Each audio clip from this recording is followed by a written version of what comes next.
So let's go through them. Day 83, reflecting on lessons learned during this journey. Number 1, reflection deepens understanding.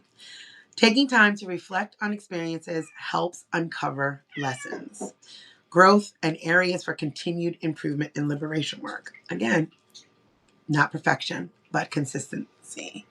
Hi, Jamie Hotsy in homeschool. Hi, Ajoha. Roshku said, I am worried today about Trump denying the orders of the court, bringing about a constitutional crisis. So what do we do about that? Right? That becomes the question.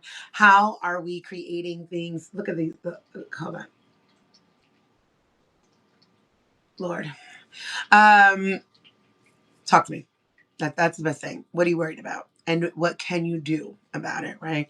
What do you need? Do you need to be heard? Do you need to sit in that space of concern and fear? Is there something that we could directly do about it? Is there something that we could be doing to build parallel systems? Do we believe that it could absolutely happen?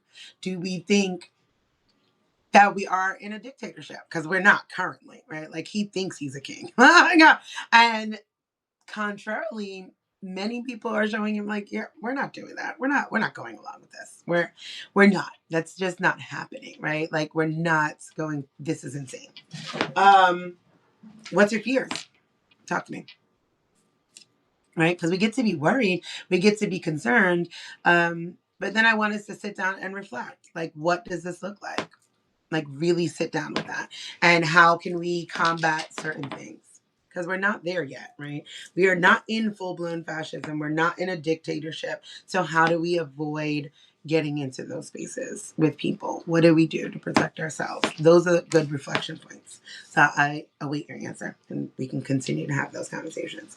So as an example, I said activists who reflect on past campaigns can identify strategies that work and adapt them for future efforts. And the reflection point says, what has been your biggest lesson during this liberation journey and how will you apply it moving forward?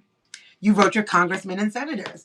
Does that feel enough for you? Right. And those things like the word of the people matter. How do we activate other people to do that? How do we activate other people to show up? And how do we support fatigue? Activism fatigue is real.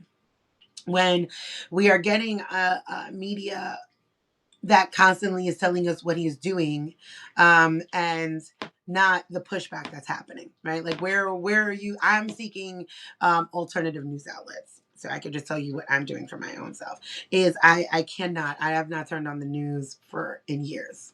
Cole says I'm in activism fatigue right now. Yeah, and that's fair. Find some joy, do something else, because there's going to be plenty of work to do forever.